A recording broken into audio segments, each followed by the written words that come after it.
അത് ഇന്ന് കോടതിയിൽ നിന്നും നമുക്കറിയാം. തിരുവനന്തപുരം മെഡിക്കൽ കോളേജിലെ വകുപ്പ് മേധാവിയുടെ വെളിപ്പെടുത്തലിൽ സമഗ്ര അന്വേഷണത്തിന് ആരോഗ്യവകുപ്പ് ഇതിനായി 4 അംഗ സമിതിയെ ആരോഗ്യവകുപ്പ് നിയോഗിച്ചു. ഡോക്ടർ ഹാരിസ് ഉന്നയിച്ച പരാതികളിൽ കഴമ്പുണ്ടെന്നാണ് പ്രാഥമിക വിലയിരുത്തൽ. ഇതിന്റെ അടിസ്ഥാനത്തിലാണ് തീരുമാനം. ശസ്ത്രക്രിയാ ഉപകരണങ്ങൾ വാങ്ങുന്നതിൽ വീഴ്ച ഉണ്ടായോ എന്നും പരിശോധിക്കും. അതേസമയം മാധ്യമങ്ങൾ വഴി പരാതി തുറന്നു പറഞ്ഞ ഡോക്ടറുടെ നിലപാടിൽ വകുപ്പിന് അതൃപ്തി ഉണ്ടെങ്കിലും ഉടൻ നടപടി ഉണ്ടാവില്ല. വി അരുൺ വിവരങ്ങളുമായി. അരുൺ, ഇതിൽ 2 പ്രശ്നങ്ങളുണ്ട്. ആദ്യത്തെ ദിവസത്തെ നിലപാടിൽ നിന്ന് ആരോഗ്യമന്ത്രിക്ക് പിന്നോട്ട് പോകേണ്ടി വന്നത് ഒരുപക്ഷെ ഡോക്ടർ ഹാരിസിന് കിട്ടിയ വലിയ പിന്തുണയിലും എത്രത്തോളം ജനകീയനാണ് ഡോക്ടർ ഹാരിസ് എന്ന തിരിച്ചറിവിലുമായിരിക്കും. പക്ഷേ ഇതൊരു രാഷ്ട്രീയ വിഷയമായി ഉയർത്തിക്കൊണ്ടുവരാൻ പ്രതിപക്ഷം തീരുമാനിക്കുമ്പോൾ ഒരു വശത്ത് അതിനെ ഡിഫെൻഡ് ചെയ്യേണ്ടതുണ്ട്. പക്ഷെ മറുവശത്ത് വളരെ ന്യായമായ ഒരു കാര്യം ഉന്നയിച്ച ഒരു ഡോക്ടർ എന്ന നിലയ്ക്ക് ആ പരാതികൾ പരിഗണിക്കേണ്ടതുമുണ്ട്. ആരോഗ്യവകുപ്പ് എന്തൊക്കെ നിലപാടാണ് ഇപ്പോൾ ഈ വിഷയത്തിൽ എടുത്തിട്ടുള്ളത്?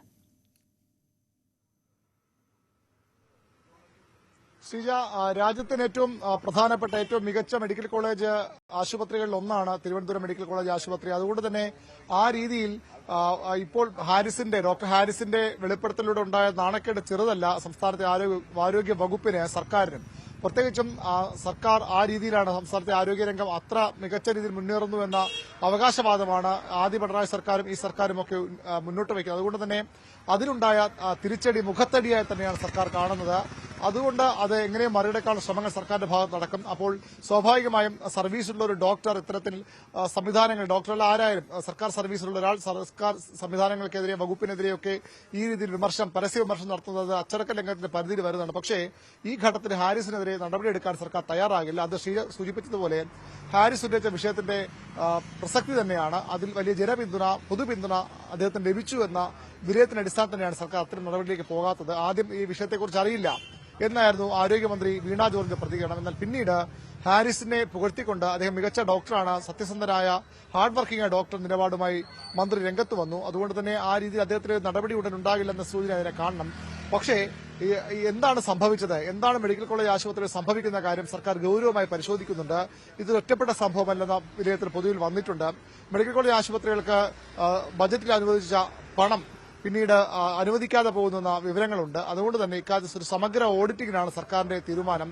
മെഡിക്കൽ കോളേജ് ആശുപത്രി ശസ്ത്രക്രിയാ ആശുപത്രികളിൽ ശസ്ത്രക്രിയ ഉപകരണങ്ങൾ വാങ്ങുന്നതിലും അതുപോലെ തന്നെ മറ്റു മരുന്നുകൾ വാങ്ങുന്നതിലുമൊക്കെ പലപ്പോഴും തീർത്തും നിർധനരായ ആളുകൾ വലിയൊരു അളവ് അവിടെ വരുന്നുണ്ട്. അല്ലാത്ത ആളുകളും മികച്ച ചികിത്സയ്ക്ക് വേണ്ടി മെഡിക്കൽ കോളേജ് ആശുപത്രിയിൽ സമീപിക്കാറുണ്ട്. പക്ഷേ ഭൂരിപക്ഷവും അവിടുത്തെ മഹാഭൂരിപക്ഷവും തീർത്തും നിർധനരായ രോഗികളാണ്, ജനങ്ങളാണ്. അവർക്ക് മറ്റ് സംവിധാനങ്ങളിലേക്ക് പോകാനുള്ള സാമ്പത്തിക ശേഷിയില്ലാത്തതുകൊണ്ട് തന്നെ അവിടേക്ക് എത്തുന്നു. അതുകൊണ്ട് തന്നെ അത്തരം ആളുകൾക്ക് പുറത്തുനിന്ന് വലിയ രീതിയിൽ മരുന്നും മറ്റ് മെഡിക്കൽ ഉപകരണങ്ങളും വാങ്ങേണ്ടി വരുമെന്ന വിവരങ്ങളുണ്ട്. അത് ഒരു പരിധി വസ്തുതയുമാണ്. അക്കാര്യങ്ങളിലൊക്കെ സർക്കാർ അന്വേഷണം നടത്തും.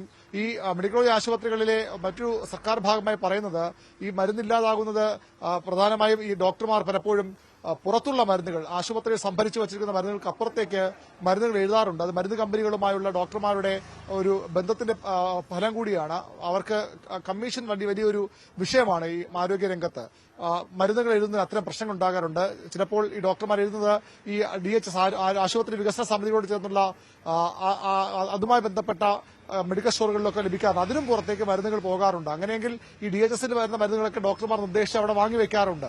അതിന് പുറത്തേക്കുള്ള മരുന്ന് കിട്ടാത്തതും പ്രശ്നമാണ്. അത്തരം കാര്യങ്ങൾ സർക്കാർ പരിശോധിക്കും. പൂർണ്ണമായും സർക്കാരിന്റെ ഒരു വീഴ്ച സർക്കാർ ഈ ഘട്ടത്തിൽ കാണുന്നില്ല. അതിനപ്പുറത്തേക്ക് ഡോക്ടർമാർ സാധാരണഗതിയിൽ കിട്ടാത്ത മരുന്നുകൾ എഴുതി കമ്മീഷന് വേണ്ടിയുള്ള ശ്രമം നടത്തുന്ന വിവരവും സർക്കാരിനുണ്ട്. അത്തരം കാര്യങ്ങളിലും പരിശോധന ഉണ്ടാകും. അതുകൊണ്ട് സമഗ്രമായ ഒരു ഓഡിറ്റിംഗിനാണ് ആരോഗ്യവകുപ്പ് തയ്യാറെടുക്കുന്നത്. അതിന് മുന്നോടിയായാണ് ഡോക്ടർ ഹാരിസ് ഉന്നയിച്ച വിഷയങ്ങളിലെ വസ്തുത പരിശോധിക്കാൻ ഇപ്പോൾ 4 അംഗ സമിതിയെ നിയോഗിച്ചിരിക്കുന്നത്.